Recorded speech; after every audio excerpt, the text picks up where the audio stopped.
Welcome back to Morning Joe. 2020 Democratic presidential candidates continue to push ahead with their calls for the impeachment of Supreme Court Justice Brett Kavanaugh. Senator Kamala Harris hit the nomination process and doubled down on investigating Kavanaugh last night on MSNBC. It was a sham. We have to recognize that the process by which he was confirmed has created a crisis of confidence in that court. One of the worst things that happens is that when we are not willing to believe the victim and take them seriously, investigate the case. Former Texas Congressman Beto O'Rourke, also, of course, running for president, echoed a similar sentiment, alleging Kavanaugh lied under oath. The American people deserved better. And given the fact that it appears as though Brett Kavanaugh lied under oath, which is a crime, I think that he has disqualified himself for service on the Supreme Court. And he should step down or he should be impeached. But while the calls from 2020 Democratic hopefuls for Brett Kavanaugh's impeachment continue to come in, key Democrats on Capitol Hill are throwing cold water on the idea. Here is Judiciary Chairman Jerry Nadler. The jurisdiction that we would have with respect to a sitting Supreme Court nominee is, did he lie to the Senate? Frankly, we are concentrating our resources on determining whether to impeach the president. We have our hands full with impeaching the president right now. On the Senate side, Minority Whip Dick Durbin of Illinois answered, quote, "Get real," when asked by Politico about the possibility of impeaching Kavanaugh. Durbin continued, "We've got to get beyond this. Impeachment is the answer to every problem. It's not realistic. If that's how we are identified in Congress as the impeachment Congress, we run the risk that people will feel we're ignoring the issues that mean a lot to them as families. One of the issues also may be, thus far, the investigations conducted have not revealed any corroborating witnesses in any of the 4 instances who confirm the allegations took place." So, Joe, you have this conflict between people out on the campaign trail calling for the impeachment of a sitting Supreme Court justice and the people who sit on Capitol Hill who would have to deal with that saying, we're not going there.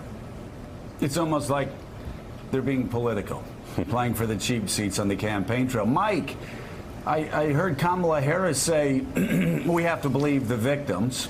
Of course, first of all, as a prosecutor, she really should put an alleged in front of the word victims, especially in the case in the New York Times essay, the baffling editing process that they put forward. Because if you believed the alleged victim in the alleged incident, the alleged victim in the alleged incident doesn't ever remember the alleged incident occurring. So if Kamala Harris is believing the, quote, victim, the alleged victim says, I don't ever remember that happening, according to friends. So I'm just, again, for a lawyer, I'm confused. And Beto said he lied under oath.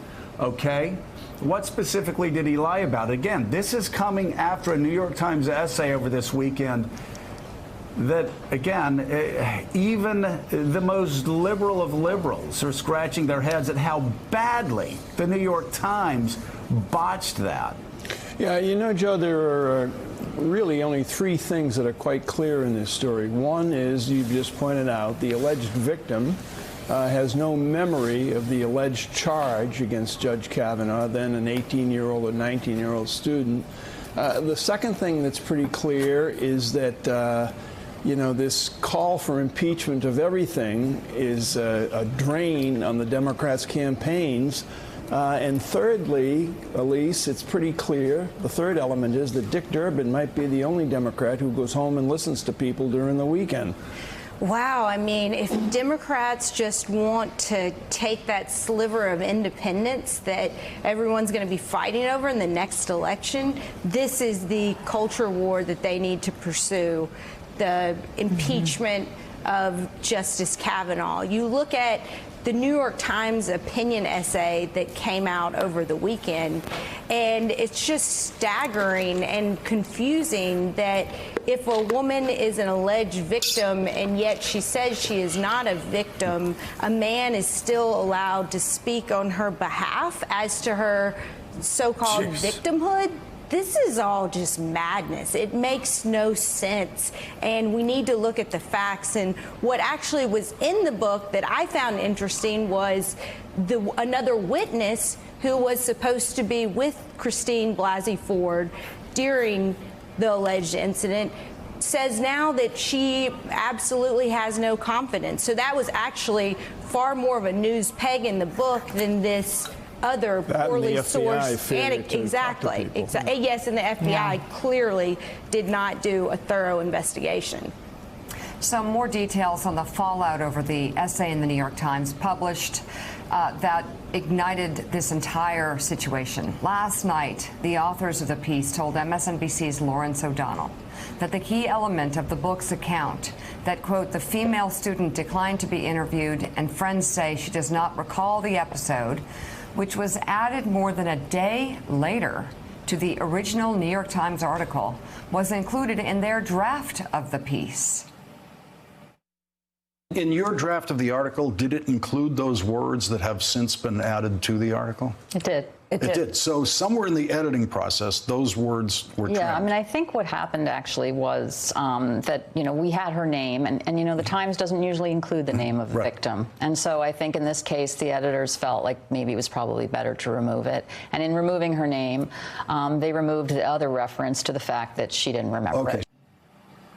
Meanwhile, Vanity Fair reports that the authors of the essay, quote, initially pitched their scoop to the news side, but top editors ultimately felt that there was not enough juice to warrant a story there, let alone a big page one treatment. Instead, they were told that they could pitch the paper's Sunday review section, which is entirely independent of the news department.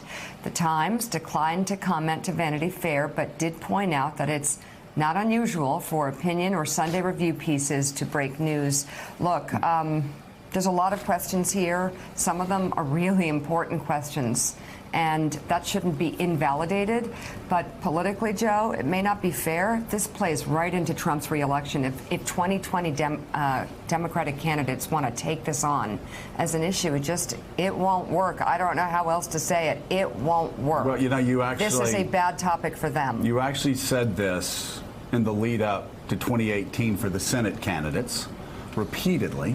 Yeah. Claire McCaskill came on after losing and said that you were exactly right, that Senate Democrats that were running for re-election got hurt because of that. But please remember, I said there are important moral questions here. There are important questions that are legal. There are important questions. I'm not invalidating that.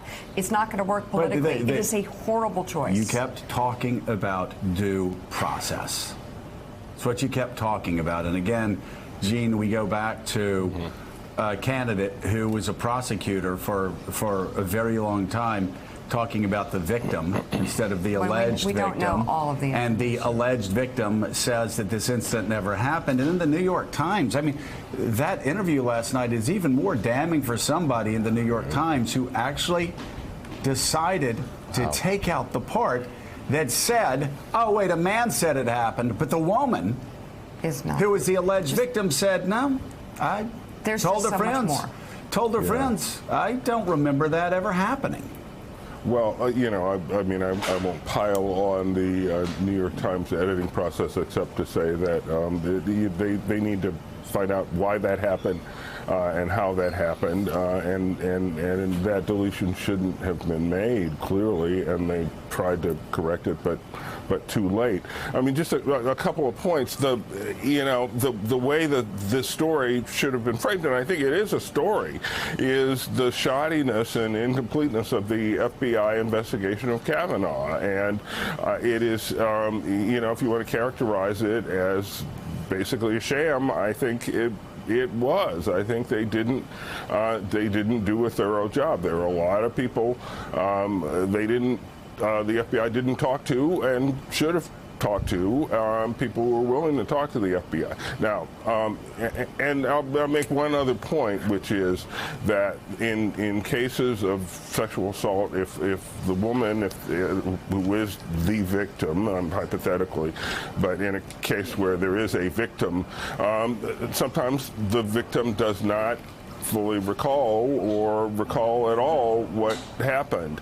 But I do believe there usually is a recollection that something happened. And so it's unclear to me from the piece and from the reporting about the piece whether this is just, gee, nothing like that ever happened, or I'm just, I'm just kind of not sure. But it's not unprecedented or all that unusual that someone, if indeed the victim hypothetically were intoxicated, would not necessarily recall the attack. All right, coming up, sources tell NBC News that the attack on Saudi oil facilities did not, in fact, originate from Iran. And the president it did in fact originate from Iran. And the president is signaling that he is opening to responding with lethal force. We'll discuss that with one former President Obama's top national security advisors, Ben Rhodes. We'll be back in a moment. Thanks for checking out MSNBC on YouTube, and make sure you subscribe to stay up to date on the day's biggest stories. And you can click on any of the videos around us to watch more from Morning Joe and MSNBC. Thanks so much for watching.